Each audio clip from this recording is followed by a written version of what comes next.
Tal como lo cortés no quita lo valiente, así lo hilarante no quita lo profundo. Y dado que la vida es un juego, aquí comienza La espada de Damocles, la ficción más real que puedas concebir. La espada de Damocles es un programa que por mera falta de objetividad cree ser diferente.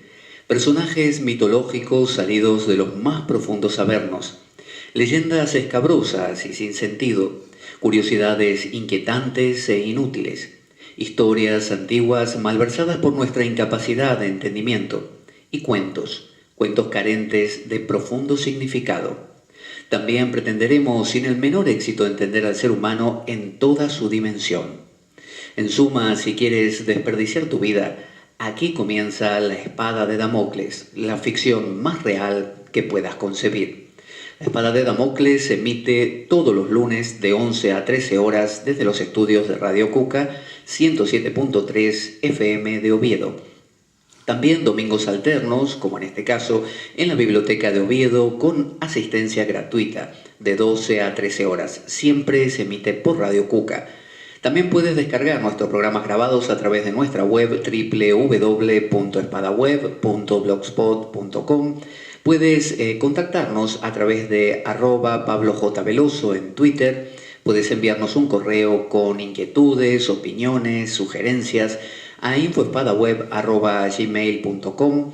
Puedes participar de nuestro grupo de Facebook, La Espada de Damocles, y también compartir nuestro programa. Lo puedes subir a las redes sociales, subir a tus propios canales, puedes hacer con él lo que quieras.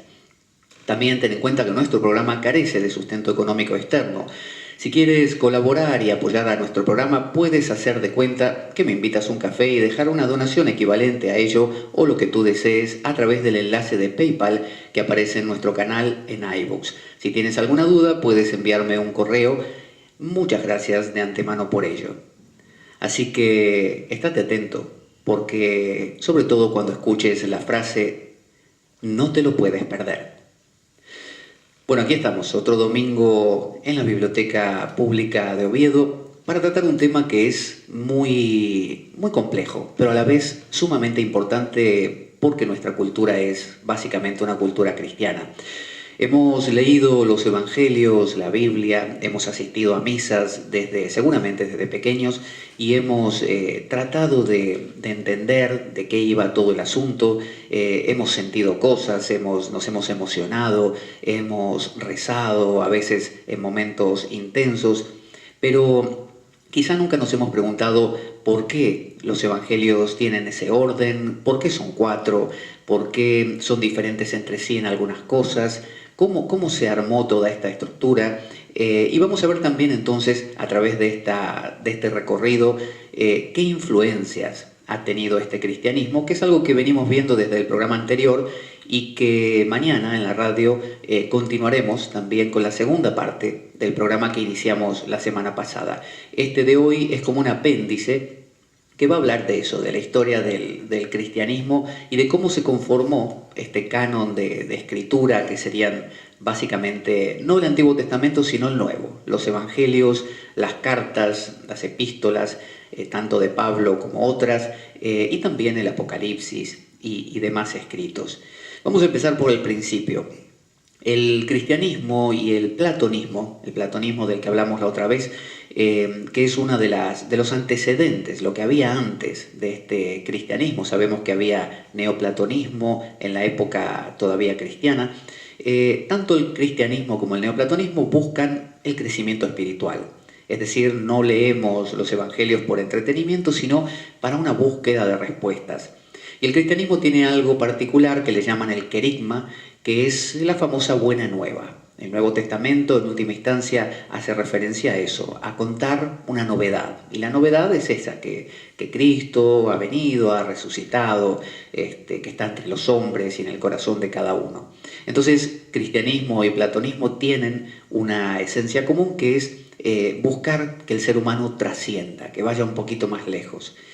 La estructura, esta que tenemos de los evangelios, si uno abre una Biblia, va a encontrar que primero encuentra el evangelio de Mateo, luego el de Marcos, luego el de Lucas y luego el de Juan. Y después vienen las cartas paulinas, y después vienen otras cartas de otros apóstoles, de otras personas, y finalmente el Apocalipsis, o como le dicen los anglosajones, el libro de las revelaciones.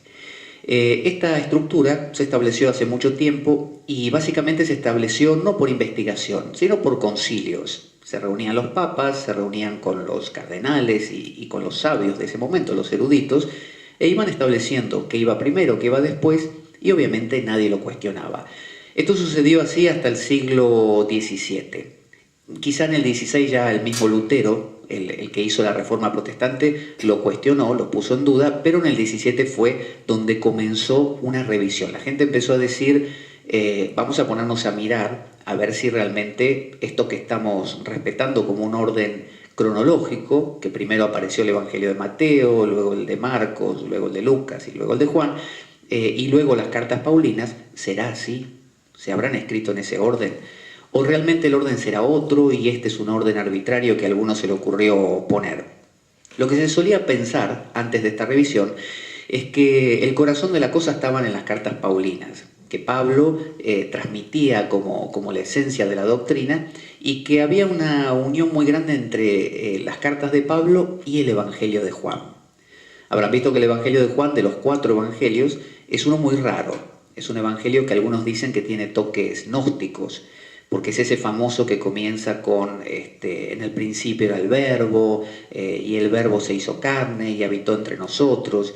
Es decir, tiene un inicio muy místico, muy raro, que nos suena un poco como al libro del Apocalipsis, difícil de desentrañar. No es tan simple como los otros que nos cuentan, sí, porque Jesús es hijo de tal, y la genealogía, que va desde el rey David hasta Jesús mismo, o que nació en un pesebre y todas estas cosas. Sino que Juan arranca ya de otra manera. Entonces decían, bueno, Juan y Pablo tienen algo en común, decían los antiguos, y luego está el Evangelio de Lucas, que es un evangelio bastante abundante, y una cosa que poca gente sabe, que es que Lucas en realidad es el mismo que escribió los Hechos de los Apóstoles. Nosotros tenemos Mateo, Marcos, Lucas, Juan y los Hechos de los Apóstoles. En realidad, los Hechos de los Apóstoles deberían ir pegados al Evangelio de Lucas porque es el mismo escritor. Es un libro que se dividió en 2 partes. Los Hechos son estos relatos de lo que pasa con los apóstoles después de la muerte de Jesús. Todo el asunto del Pentecostés y hasta inclusive algunas discusiones que tiene ahí Pedro con Pablo. Y también pensaban que luego de eso venía Mateo, como un evangelio más que cuenta otras cosas interesantes. Y por último, Marcos. Los antiguos decían, Marcos tiene poquitas cosas. Marcos, por ejemplo, no se basa mucho en genealogías, no hay mucha importancia de lo que pasa después de la muerte. Es un evangelio como acotado. Y los antiguos pensaban, Marcos vino al último lugar y es como una especie de resumen, un resumen de lo anterior. Eso pensaban. Y luego estaba el Apocalipsis y las epístolas de otros, como la de Timoteo, por ejemplo, Tito, que la consideraban como un apoyo. Es decir, estaba el corazón de la cosa y lo otro era como una especie de ayuda, como que uno en eso puede también ahondar un poquito, pero el corazón está en otra parte. Así se pensaba. Y algunos empezaron a cuestionarlo, pero recién, como decimos, en el siglo XVII. Por ejemplo, John Locke, un inglés, que era filósofo y médico inglés, un empirista, un tipo muy práctico, como casi toda la filosofía inglesa, empezó a estudiar la tradición y lo que hizo fue quitar todos los milagros. Él empezó a analizar la Biblia quitando todo lo que fuera milagroso o sobrenatural y se quedó con la esencia, con los hechos, con las cosas que pasaban concretas, medibles y tangibles. Y lo mismo hizo también Thomas Jefferson, que fue uno de los presidentes norteamericanos. Él se mandó a hacer una Biblia directamente donde quitaran todo lo milagroso, porque se ve que para él era muy complicado entender que, que Jesús había caminado sobre las aguas, por ejemplo. Entonces el tipo se mandó a hacer una Biblia donde como que cortaba por lo sano, quitaba el problema y se quedaba con el corazón, con lo que él sí podía entender.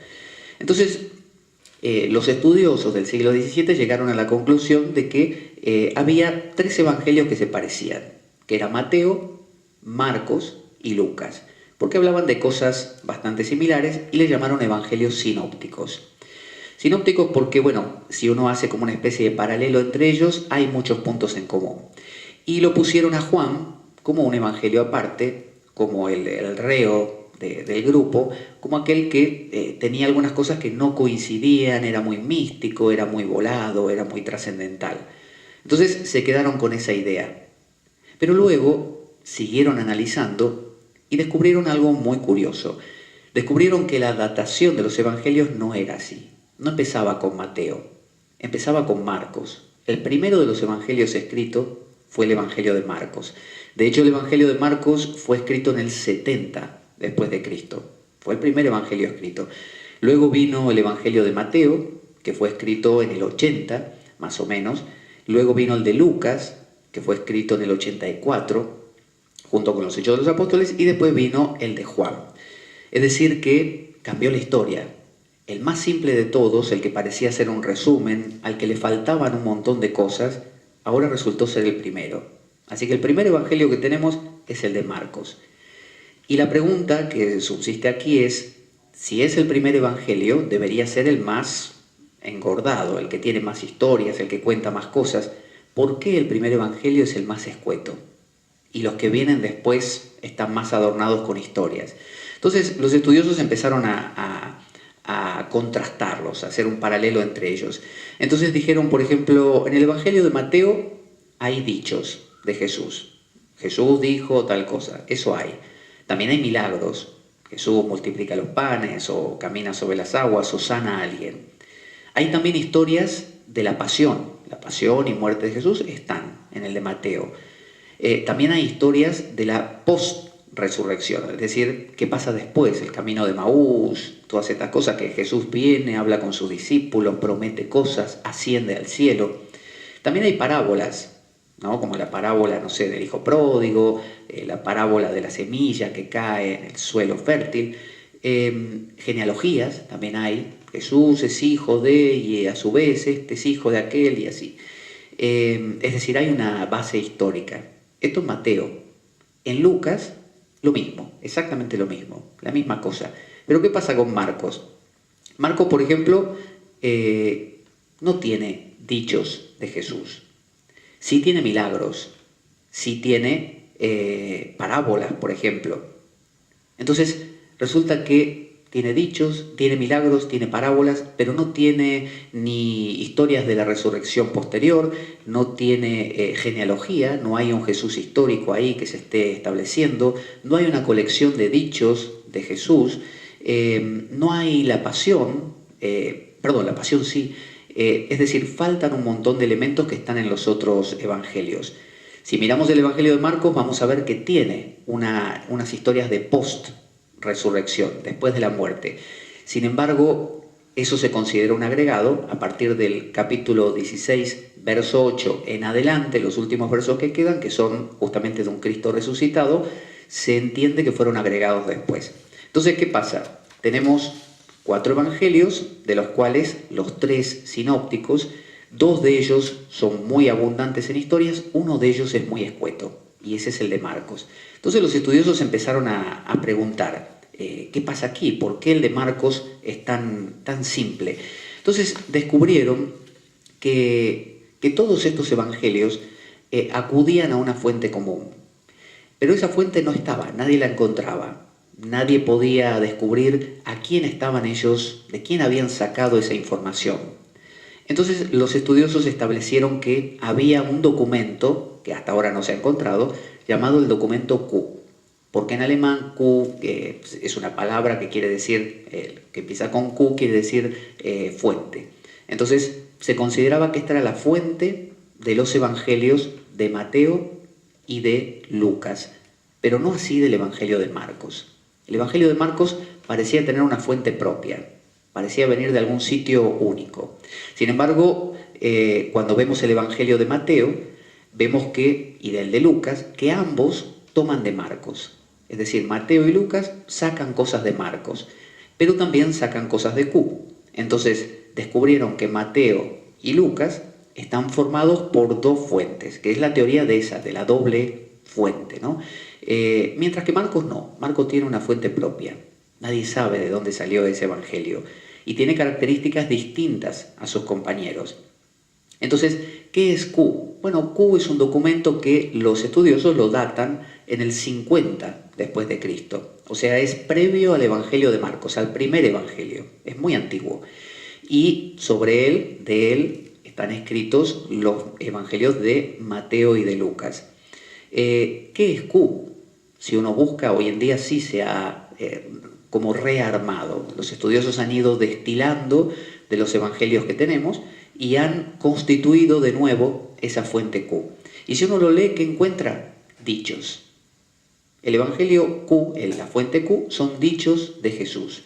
Y suelen ser dichos, que son los que conocemos la mayoría, que los encontramos en Mateo o en Lucas, y son dichos intensos. Bueno, estos eran los dichos que en la primera época del cristianismo daban vueltas por ahí, y que fueron la fuente de Mateo y de Lucas. ¿Por qué Mateo y Lucas le agregaron después un montón de historias, como un relleno? Bueno, esas historias eran para la gente. Era para que la gente del pueblo, la gente que empezara a acercarse a ese cristianismo, no lo viera tan seco. Porque si se lo presentaban como Jesús dijo, bla, bla, bla, Jesús dijo, bla, bla, bla, la gente iba a decir, bueno, nos falta acá humanidad. Entonces lo decoraron y dijeron, bueno, Jesús iba caminando por un sitio y se encontró con un hombre que le dijo, bla, bla, bla. Entonces eso ya tenía otra envergadura. Entonces los evangelios de Lucas y Mateo son así, están engordados, están decorados y tienen dos fuentes, Q y, del 50 a.C. y Marcos del 70 después de Cristo. Ahora, el evangelio de Marcos tiene dos pilares, son sus parábolas y sus milagros. Esa es la base del evangelio de Marcos, nada que ver con los otros dos. Marcos no engordó su evangelio con nada más. Entonces, las parábolas de Marcos son muy raras porque son lo que llamaríamos esotéricas. La palabra esotérica, en contraposición a la palabra exotérica con X, significa algo que está oculto dentro, esotérico, ¿no? En cambio, exotérico, de exo, afuera, tiene que ver con cosas que se muestran. Entonces, si yo doy una enseñanza exotérica con X, la explico. Digo, lo que quiero decir con este cuento que les conté es tal cosa. Eso es exotérico. Pero si yo quiero ser esotérico, cuento un cuento que casi nadie me entiende, que tiene un remate raro, y no digo más nada. Y me quedo en silencio. Eso es esotérico. ¿Qué va a pasar? Que me van a entender unos pocos. No me va a entender todo el mundo. Algunos pocos sí, otros no. Por lo tanto, mi enseñanza va a ser una enseñanza elitista, para una élite, para un grupo de gente que es especial. Entonces, el evangelio de Marcos es un evangelio así. Está lleno de parábolas que si uno las lee dice, ¿qué quiso decir aquí? Y están esas frases continuas de, el que tenga oídos que oiga, ¿no? O una crítica continua que se pone en boca de Jesús de vosotros no entendéis porque no conocéis o no podéis entender lo que os digo, sois duros de corazón. Es decir, está criticando la falta de entendimiento de la gente. Es decir, que el evangelio de Marcos es un evangelio que busca que la persona haga algo, que comprenda. No se le da toda la comida masticada. Se la da a la persona y se la puede masticar. Si tiene dientes para ello, la mastica y se alimenta, y si no, así quedó. Por eso en el Evangelio de Marcos hay situaciones en que Jesús le dice a sus discípulos, a la gente le hablo en parábolas, a vosotros os hablo con parábolas pero explicadas, con verdades, se las cuento, se las explico, pero a la gente, digamos, se la pongo complicada. Entonces, esta actitud de solo para unos pocos es como las escuelas mistéricas, las escuelas de misterio antiguas, que eran escuelas básicamente de una influencia helenista o helénica, griegas.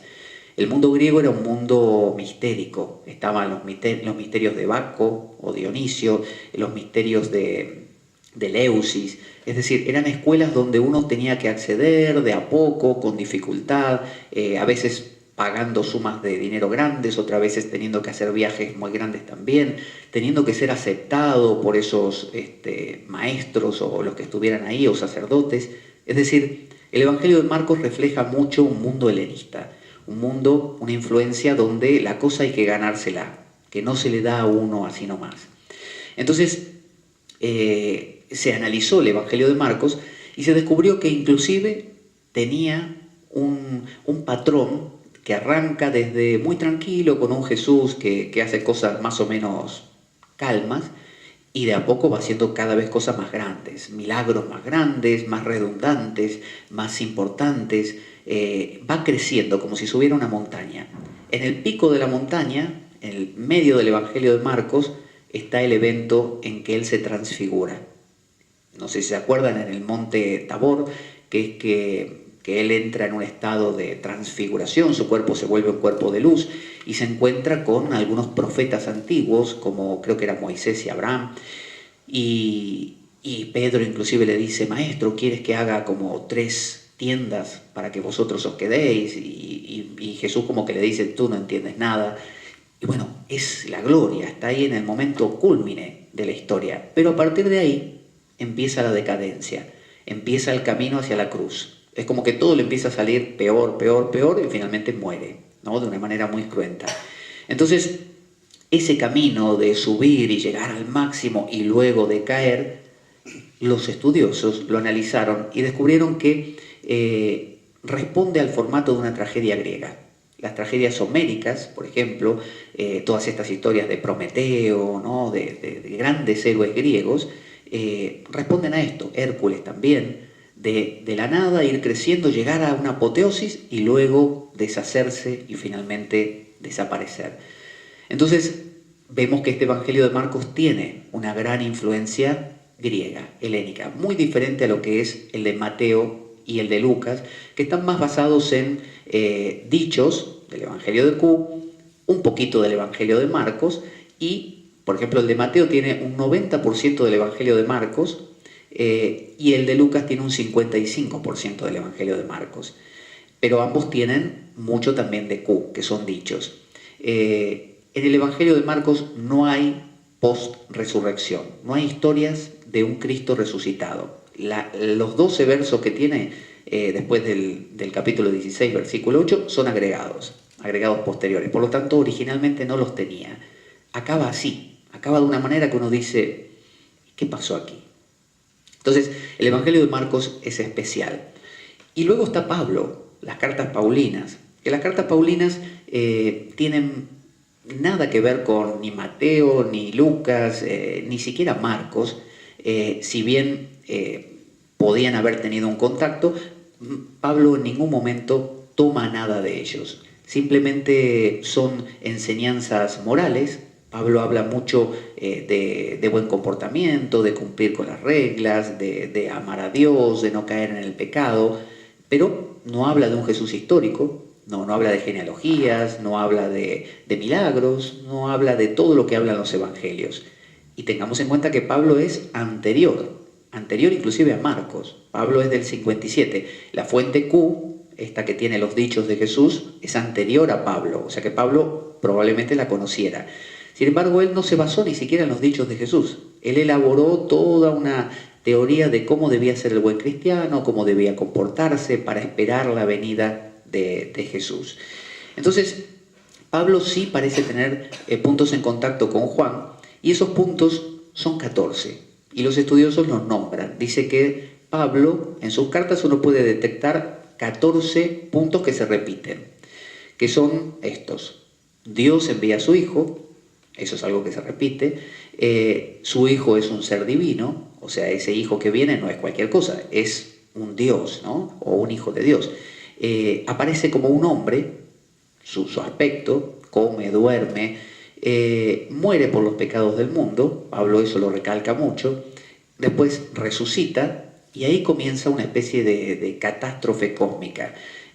Su muerte, por ejemplo, borra el pecado original que cometió Adán, se le quita poder al demonio, ¿no? El demonio que hasta ese entonces tenía el poder sobre la gente, ahora Jesús, el nombre de Jesús, salva, se sienta a la derecha del Padre, volverá de entre las nubes, o entre las nubes, como un rayo, como dice en la misma escritura, redimirá los pecados del mundo, a toda la humanidad, resucitará a todo el mundo, toda la gente, todos los muertos, habrá un juicio final, habrá una muerte y se abolirán se abolirán todas las estructuras sociales. Y eso va a ocurrir pronto. Y eso es lo que se llamaba la parusía. Pablo anunciaba, si leen las cartas de Pablo, van a ver que Pablo está con mucha prisa, está apurado. Pablo dice, durante mi vida va a venir Jesús. No es una cuestión de siglos, esto es mañana. Así que portaos bien, cumplid con todas las reglas, porque viene.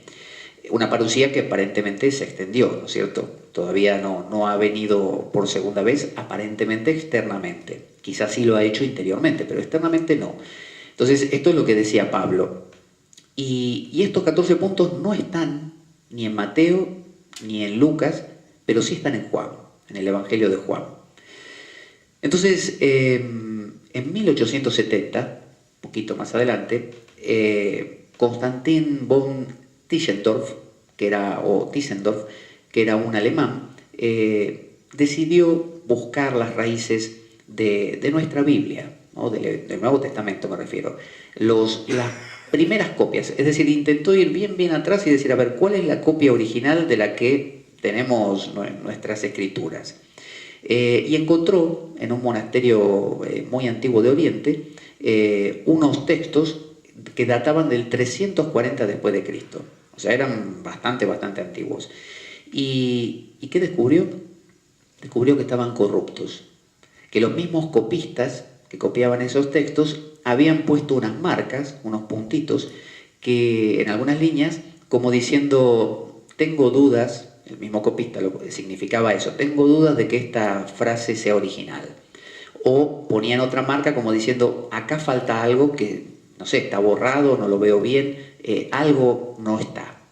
Entonces se dio cuenta de que la Biblia que hasta ese momento se venía manejando, la primera Biblia que existió en el cristianismo, fue la Vulgata, ¿no? La versión Vulgata, que era traducida al latín, sobre estos textos, unos textos que no estaban correctos. Y eso es lo que descubrió este hombre. Entonces, ¿a qué conclusión se llegó? Si nosotros nos basamos en evangelios que están basados en textos originales corruptos, estamos metiendo la pata. Así que vamos a retrotraernos a lo que sabemos que es la fuente de todo. Y esto es Q, el documento Q. Un documento que, así yo se los digo, suena muy raro, pero es accesible en todas partes. De hecho, si no me acuerdo mal, yo mismo creo que grabé una versión, que la leí, para que alguien que quiera descargarlo de iBooks lo pueda descargar y oír y decir, bueno, esto es Q. Y cuando lo escuchen o lo lean, porque está en internet, van a ver que son los dichos que siempre hemos oído de los evangelios, más algunas cositas más. Entonces, en el 367 después de Cristo se destruyen muchos textos no canónicos, que son los textos gnósticos, porque bueno, había esta ansia de quitar todo lo que no concordaba y quedarnos con lo original. Y en Nag Hammadi, le sonará algo muy resonante esto del Nag Hammadi. Nag Hammadi era un asentamiento donde se encontró un montón de textos que sobrevivieron porque unos copistas los escribieron, los copiaron y los guardaron. Entonces, era un antiguo monasterio y esto fue en 1945. Ahí se encontró. Y esto databa del 367, el mismo año que los destruyeron. Imagínense, ustedes viven en el 367. Tienen un montón de textos importantes. Se enteran de que los van a destruir. ¿Qué hacen? Hoy en día haríamos lo que se llama un backup, una copia.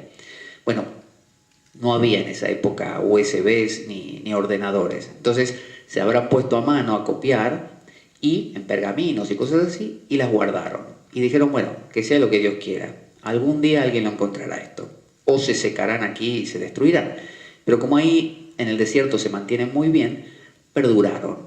Y en 1945 lo descubrieron. ¿Y qué encontraron? 57 volúmenes. 57 pergaminos de estos que venían enroscados, que incluyen hasta inclusive partes del libro de la República de Platón, para que veamos cómo la filosofía griega estaba metida en los tuétanos de estos judíos. Parte de la República de Platón y el Evangelio de Tomás. Apareció un evangelio más. Imagínense, en 1945 La Iglesia ya venía replanteándose por estos estudiosos un montón de cosas, teniendo que desdecirse que Mateo no era en realidad, claro, el original, sino que Marcos era anterior, está bien, lo aceptamos. Y ahora aparece Tomás. ¿Quién es Tomás? Es el Evangelio gnóstico de Tomás. Entonces el Evangelio de Tomás era importante. ¿Por qué? También apareció el de Felipe, pero el de Felipe era más gnóstico, más volado. El de Tomás tenía un 35% de Q. O sea que mostraba algunas cosas de Q que no las tenían, algunas sí, de Mateo y Lucas, y otras no. O sea que todavía enriqueció más a la fuente Q. Recuerden, la fuente Q viene de lo más antiguo, 50 después de Cristo. El Evangelio de Tomás no tiene historias por resurrección, no hay un Cristo resucitado, no hay un Cristo histórico tampoco, como en el de Marcos. Hay dichos, eso sí, tiene milagros como el de Marcos y parábolas, una o dos, nada más. Así que es un evangelio que se basa mucho en dichos, muy parecido a Q. Entonces, ¿para quién es Q? Q es un evangelio o la fuente Q. Digamos que cuando hablamos de la fuente Q decimos que es lo original. Si uno quiere decir, bueno, ¿qué es lo más antiguo, lo que estaba más cerca de la época de Jesús? No todas las traducciones de ahora. ¿Cuál es lo más antiguo? Q. ¿Para quién estaba hecho Q? ¿Para el cristiano de hoy? No. El cristiano de hoy está endulzado con historias. Ay, que Jesús se encontró y le dijo a fulana y fulana le respondió. Originalmente no había eso. Originalmente eran sentencias. Jesús dijo tal cosa. Jesús, no sé, se encontró con fulano y fulano le preguntó, pero corto, no con mucho desarrollo. Entonces, no es para cristianos tradicionales, es para el cristiano que le gusta ir a la fuente y encontrar de qué se trata. Entonces, Q tiene los dichos de Jesús y están presentes en Mateo y Lucas, pero no en Marcos. Marcos no tiene dichos de Jesús, porque Marcos es oscuro, Marcos es esotérico, Marcos requiere que uno entienda, ¿no? Los que puedan entender que entiendan, los que tengan oídos para oír que oigan, los que puedan ver que vean, ¿no? No es para todos. Entonces, el Evangelio o la fuente Q se dice que tenía 3 niveles. Uno de ellos es la literatura sapiencial, es lo más antiguo, y respondía a la sabiduría griega de la época. La sabiduría griega de la época, uno piensa, bueno, ¿cómo la sabiduría griega si estos eran judíos? Uno dice, el cristianismo no es una especie de judaísmo que cambió en algunos detalles, como por ejemplo decir que Jesús era hijo de Dios, que era un horror para los judíos, y nada más, y todo lo demás es judaísmo. No. Galilea era una provincia romana y estaba dentro de lo que era Israel. Y Judea era otra provincia romana, pero a su vez era parte de Israel. Y en Judea era donde estaba Jerusalén, que fue destruido después en el año 70. Y en Judea era donde estaba el corazón del judaísmo, justamente, por eso se llama así. Pero Galilea no. Galilea estaba separado de Judea por Samaria, o Samaria. ¿Se acuerdan el buen samaritano, por ejemplo? Que Jesús contaba esa historia como diciendo, fíjense, si hasta un samaritano es mejor que ustedes, ¿no? Un samaritano, o la samaritana que se acercó a pedirle ayuda a él en un pozo donde le pidió agua, él medio que no quiso ayudar a la samaritana porque era samaritana. Entonces, los samaritanos eran otra cosa, tenían creencias diferentes a los judíos, tenían roces con los judíos. Entonces, entre Judea y Galilea estaba Samaria, y por lo tanto el templo de Jerusalén, que estaba en Judea, no estaba cerca de Galilea. Los galileos no era que iban todos los días al templo de Jerusalén, por lo tanto el galileo no era un judío practicante ortodoxo, súper ortodoxo, al revés, era un tipo que iba más o menos por libre. Además de eso, cerca de Galilea había una serie de ciudades griegas llamadas Decápolis, 10 ciudades, Decápolis, y un centro, una ciudad llamada Gadara. Gadara era una especie de hervidero de filósofos, donde se habían estudiado mucho los mitos del héroe antiguo, como de Osiris, de Prometeo, de Hércules, porque recordemos que el helenismo a diferencia del mundo griego en sí, el helenismo era Alejandro Magno, que conquistó media tierra conocida, incluido Egipto, y de todo lo que conquistó fue sumando a su mundo griego, porque él era griego, era macedonio. Entonces, de esa mezcla salió algo nuevo llamado el helenismo. Bueno, ese helenismo impregnaba Galilea también. Jesús obviamente era judío practicante, pero en su ciudad había un gimnasio, no gimnasio de pesas como entendemos hoy, sino gimnasio en el sentido griego. Había estos baños griegos, había instituciones griegas, y de hecho Herodes, el regente de esa zona, era un rey que simpatizaba muchísimo con el mundo helénico. Es decir, lo helénico estaba ahí. Por lo tanto, la influencia en estos primeros años del cristianismo a un Galileo, que los judíos de Judea no lo querían a los galileos. Por eso cuando Jesús entró en Jerusalén, nadie lo quería, lo miraban como este provinciano, este es de la otra provincia, de aquella que son todos unos, no sé, brutos, no conocen la crema, la nata que tenemos aquí. Tenemos el templo de Jerusalén, nosotros sabemos, tenemos al sumo sacerdote, ellos no, ellos están entre griegos ahí, entre helenos. Entonces, en el mundo heleno, la figura del sabio, a diferencia del mundo judío, era un tipo revolucionario. En el mundo heleno de la época, lo que había era estoicos y cínicos. Cínicos como Diógenes, que era un tipo que andaba desnudo por ahí, que hacía cosas muy drásticas. Diógenes era famoso por, no sé, escupirle en la cara a uno, masturbarse en público. No le preocupaba nada. Todo lo hacía para regresar al hombre natural. Él quería ser natural. Decía, tenemos tantas adherencias de ser así y así. Bueno, hay que ser como uno es, natural, como los animales. Los cínicos se denominaban a sí mismos perros, ¿no? Quiero ser como un perro. Cuando tengo hambre como, cuando tengo sueño duermo. Eso decía Diógenes. Y pretendían enseñar con ejemplo. Entonces, esa era la imagen del sabio de la época, un tipo que encarna la imagen del maestro, que enseña con el ejemplo. ¿Se acuerdan? En el Evangelio que dice Jesús, las zorras tienen madrigueras, los pájaros nidos, las aves nidos, el Hijo del Hombre no tiene dónde posar la cabeza, ¿no? Es decir, una especie de hijo del viento, alguien que no pertenece a nada. Esa era la imagen de los helenos, y esa es la imagen que tomó la figura de Jesús también. Pelo largo, barba larga, bastón o báculo, y también sin casa, sin hogar, ¿no? Un itinerante. Jesús era alguien que no se había casado, que iba de aquí hacia allá, y también que tenía una ética muy firme. A los estoicos y a los cínicos les encantaba la ética. El camino para alcanzar a Dios, de un cínico o de un estoico, con el nombre que ellos le dieran, Dios, el Padre, la naturaleza, era la ética. O sea, compórtate bien, pórtate bien, cumple las reglas, no te traiciones, sé quién tú debes ser, trata bien al prójimo, perdona al otro, ayuda al necesitado y te ganarás el cielo. Entonces, esa era la figura del sabio que había en la época de Jesús, más o menos desde el año 100 a.C. en adelante. De hecho, había un filósofo llamado Filón de Alejandría, que era un judío, para que vean hasta qué punto se había helenizado.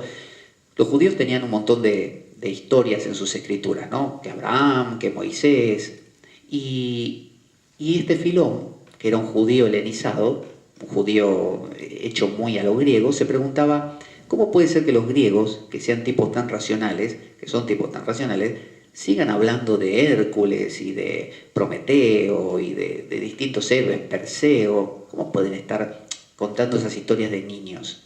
Entonces se dio cuenta de una cosa. Esto es así porque a los griegos se les ocurrió redefinir sus historias como si fueran metáforas. En vez de creérselas literalmente, las empezaron a entender como que tienen un significado detrás. Como si uno dijera, no es que un pez se comió a Jonás. No, no se lo comió a un pez. Todos sabemos que un pez no viene, un pez muy grande, porque no dice ballena en la Biblia, no viene y se come una persona y uno vive 3 días dentro y después sale y se va a predicar a Nínive. No suele pasar. Tampoco suele pasar que, no sé, que Sodoma y Gomorra sean destruidas por un fuego celestial, solo esas dos ciudades de la nada, o un diluvio universal. Filón dijo, esto debe tener un significado, una alegoría, esto debe hablar de algo interior. Entonces empezó a escribir, Filón de Alejandría, unos tratados larguísimos, donde él analizó toda la Biblia judía, lo que le llamamos el Antiguo Testamento, a esta luz, es decir, lo helenizó, que es lo que el Evangelio de Marcos hace. Cuenta parábolas, cuenta historias que tienen un sentido que no es el literal. Por eso dice, el que tenga oídos para oír, que oiga. Como diciendo, si te da para entenderlo, lo entiendes, y si no, te quedas con lo literal. Eso es muy propio de los helenos, de los griegos. Por ejemplo, si uno lee a San Pablo es muy similar a Séneca, un filósofo de la época, y muy similar en la manera de plantear, con la diferencia que, bueno, San Pablo hace referencia a la entrega a Dios, mientras que Séneca al buen comportamiento. Pero en sus dichos, en sus máximas, son muy similares. Entonces, los estoicos de la época hablaban de ser racionales, de alcanzar la felicidad perfecta, la transformación interior, y que solo el sabio conoce a Dios, solo el que se porta bien, cumple todo, actúa de acuerdo al equilibrio de la naturaleza, alcanza a Dios. Y a ese Dios le llamaban el todo, la naturaleza, el ser providencial, el regente total, el Padre, ¿no? Muchos nombres.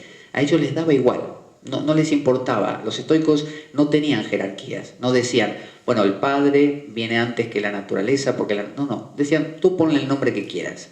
En el fondo lo que importa es que te portes bien, la ética. Un comportamiento, mientras tú te comportes en la vida diaria como se debe, tú vas a alcanzar el estado de equilibrio. Mientras que los cínicos eran muy similares, solo que iban a la confrontación. Y vieron que la imagen de Jesús tiene mucho de cínico. Jesús viene a seguirlo a alguien y le dice, Señor, quiero seguirte. Y entonces Jesús le dice, bueno, vale, sígueme. Y dice, bueno, pero tengo que ir a enterrar primero a mi padre y a mi madre. ¿Me esperas un momento? Y Jesús, en vez de decirle, bueno, sí, ve que te espero, le dice, no. Dice, el que pone la mano en el arado y mira hacia atrás no es digno de seguirme. Deja que los muertos entierren a sus muertos. Son así afirmaciones fuertes, y como esas hay muchas. Jesús entonces es mostrado en los evangelios, sobre todo en este evangelio de Marcos que tiene esta influencia, y la fuente Q, la que tiene estos dichos, tiene mucha influencia estoica y cínica. Por eso si uno lee el evangelio de Tomás, el gnóstico, o lee el de Mateo o Lucas o la fuente Q, va a notar que son dichos a veces muy fuertes, ¿no?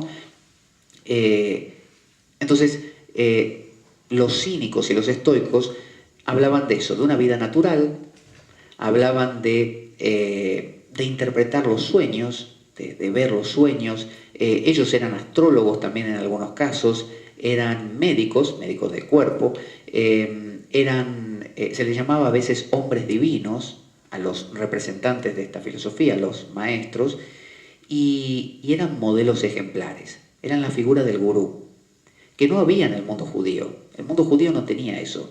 El mundo judío tenía sus profetas, por ejemplo, tocados por Dios, pero no había alguien que encarnase de por sí a la divinidad como un ejemplo, y como un ejemplo a seguir. Bueno, y este ideal fue el que encarnó, por ejemplo, Jesús. Entonces, el punto clave de la fuente Q y de estos evangelios de Lucas y de Mateo es la conciencia, ser consciente, tomar conciencia de cómo comportarse, la ética, el buen comportamiento.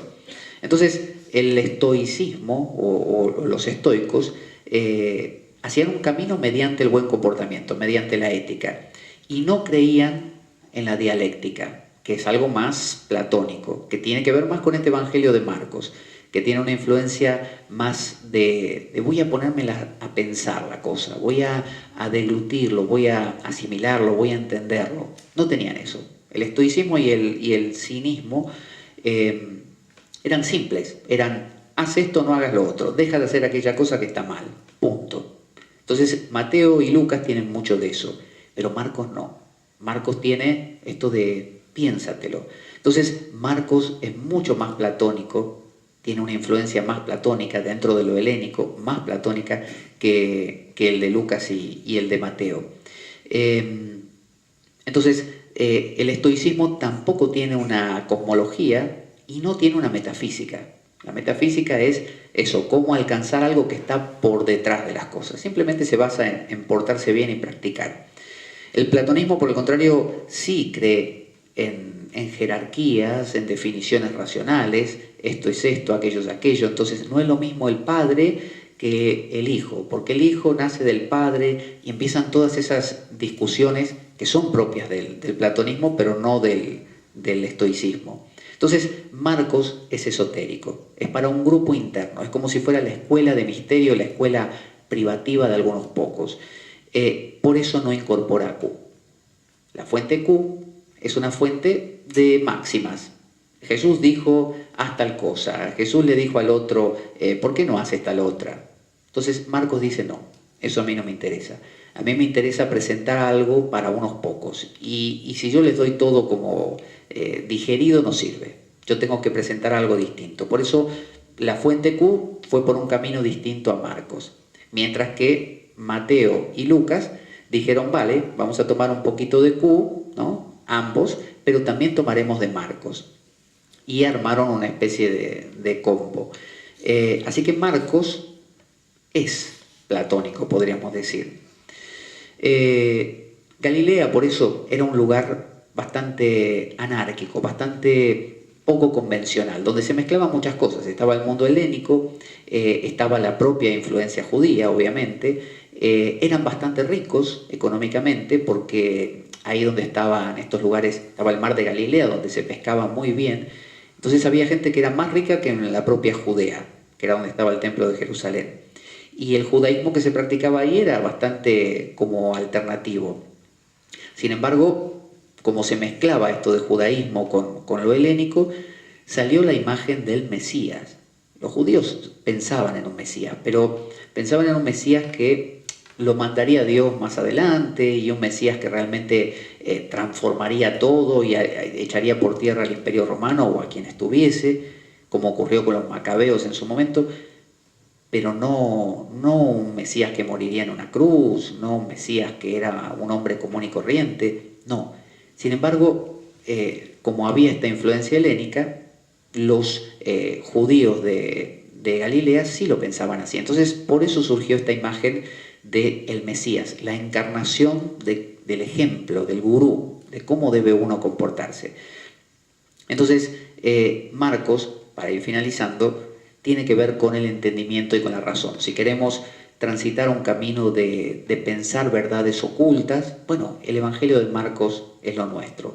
Si queremos historias, ¿no?, que nos entretengan y que tengan unas buenas máximas de fondo, bueno, Mateo y Lucas las tendrán, porque nos contarán historias que hizo esto, lo otro, que es hijo de tal, que el pesebre, que nació de una virgen, todas esas cosas de pórtate bien, cumple con las reglas. Eso lo encontraremos en ellos. Queremos ir a algo gnóstico, profundo, algo que también tiene un toque de griego muy metido dentro. Juan habla de la palabra se hizo carne. Y esa palabra es el logos, ¿no? El logos griego, eso es sumamente platónico. Los platónicos pensaban que dentro de nuestra mente hay una partecita que puede estar dormida o activada. Si está dormida, no pasamos de un techo durante toda la vida, que es el techo de cumplo lo que tengo que cumplir, hago lo que tengo que hacer y listo. Ahora, si la despierto, esa cualidad me puede llevar, es lo más sutil que tiene mi mente, y me puede llevar a conectarme con la divinidad, que es lo que le llamamos la contemplación. Un San Juan de la Cruz, ¿no?, una Santa Teresa de Ávila, cuando hablan de esa atención, ¿no?, afectuosa, dulce, como decía San Juan de la Cruz, o ese vaciamiento de todos los pensamientos, de todos los recuerdos, de todas las imágenes inclusive, ¿no? Vaciarse hasta aún de la imagen de Jesús, vaciarse de la imagen de imágenes sagradas, quitar todo eso y quedarse desnudo ante la divinidad. Eso es el nous, eso es el logos, eso es la palabra, eso es el Cristo. Juan habla de un Cristo interior. y nuestro Cristo interior es nuestra capacidad de oír a Dios, no de hablarle. Mateo y Lucas hablan más de esto. El cristiano común que tiene que hablar con Dios, decirle por favor, cúrame esta enfermedad, ayúdame con mi trabajo. Juan no. Juan habla de algo, sobre todo al comienzo de su evangelio, sumamente trascendente. Entonces, los griegos decían que ese nous es la forma en que la divinidad pensó algo y eso se hizo carne, se convirtió en la vida cotidiana, en cualquiera de nosotros. Bueno, eso vive en nosotros, es lo que se llama el Cristo interior. Si uno puede despertar eso a través del silencio, a través no de las palabras, sino justamente del silencio de las palabras, del silencio de los recuerdos, de no orar, como decía el mismo Evangelio, como el publicano que repite palabras todo el tiempo, sino dice, tú haz como el otro, no me acuerdo qué era, el pecador, que simplemente se quedaba en silencio como en humillación ante Dios. Bueno, esa actitud es contemplativa, eso es despertar el nous, eso es, dice, nadie va al Padre si no es por mí, decía Jesús, haciendo referencia a eso, al Logos, al Cristo. Nadie va al Padre si no es por mí. Nadie puede contactar ese silencio si no es a través de esa parte tan sutil de la mente que no es hablar, es parar de hablar.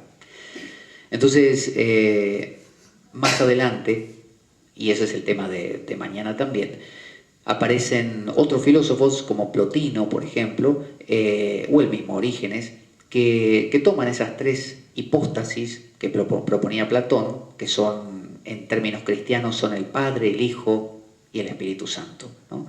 El Padre, lo trascendente que no se puede ni pensar, ¿no? Como dice el escrito de la nube del no saber, del siglo IV, anónimo inglés, del siglo XIV, el Dios trascendente. Luego está el Logos, que es el Hijo, es la idea que tiene Dios de, oye, mira, voy a crear un universo, voy a crear seres. Esa idea flota y se vuelve carne, ¿no? Se encarna, que es el Espíritu Santo lo que desciende en cada uno de nosotros. Entonces, si el camino es así, descendente, puede hacerse en la otra dirección, uno puede ascender. Y esa es la idea platónica, y eso está metido en el principio del Evangelio, sobre todo de Juan, y en el Evangelio de Marcos, a través de sus parábolas. Todas sus parábolas, con algunos milagritos ahí que apuntalan el asunto, están hechos para que uno dé el salto al reino de Dios, ¿no? Los estudiosos han llegado a la conclusión esa, que todos estos parábolas de Marcos apuntan a llegar al reino de Dios. Y si entendemos a Dios como el silencio absoluto, lo que no podemos comprender, lo que no podemos entender, como decía San Juan de la Cruz, si quieres llegar al todo, tienes que vaciarte de todo.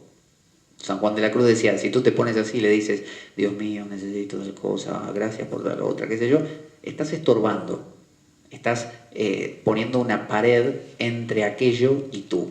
En cambio, si te quedas, él decía, en una dulce, afectuosa atención, en un silencio, entonces ahí sientes, escuchas, estás en la presencia de Dios. Así que bueno, hemos hecho un recorrido por momentos bastante técnico, donde hemos visto que ese ordenamiento antiguo de los evangelios ha cambiado a lo largo de la historia y se ha convertido en un ordenamiento diferente, donde apareció la fuente Q, donde Nag Hammadi dio origen también al Evangelio de Tomás, nos permitió encontrarlo, asentar más esa fuente Q, y descubrimos que la fuente Q nos da los dichos de Jesús, dichos que responden mucho al perfil estoico y cínico de haz esto y cumple lo otro y pórtate bien. Y por otro lado, descubrimos que un Evangelio de Marcos, que es casi tan antiguo como esa otra fuente, y que nos presenta una manera más esotérica de enfocarlo. La intención de este recorrido es que quizá uno, cuando vaya a leer su Biblia, pueda entender, no solamente, oh, mira, hay 4 evangelios, serán 4 formas de decir lo mismo, vaya a saber por qué no lo agruparon todo en una. Bueno, ahora sabemos por qué, y sabemos que depende qué queramos, alguna historieta, algo más profundo y místico, nos meteremos más en un evangelio en otro, o si queremos reglas de buen comportamiento, lo tenemos a Pablo, que se parece mucho a Séneca, y si queremos algo bien gnóstico y muy platónico, lo tenemos también a Juan. Así que mañana vamos a conocer a un personaje que se llama Dionisio Areopagita, que es en realidad el que, sin que nadie se diera cuenta por muchos siglos, por 12 siglos, metió dentro del corazón del cristianismo al neoplatonismo y les hizo creer a todos los de la época que esos escritos eran sumamente antiguos, de la época de Pablo, y en realidad no lo eran. Y hoy en día resultó un cristianismo que tiene muchísimo de neoplatonismo sin haberlo querido ni dadose cuenta. Así que, dado que la vida es un macabro juego concebido por una mente perversa, únete a nosotros el próximo domingo aquí, en Domingos Alternos, aquí en la biblioteca del Fontán de Oviedo. Puedes saber estas fechas a través de las redes sociales o también todos los lunes de 11 a 13 horas desde la radio Cuca 107.3 FM aquí en Oviedo, cuando escuches las siguientes palabras: la espada de Damocles, la ficción más real que puedas concebir. Buena semana para todos, buena vida y avanti damocleanos. Gracias.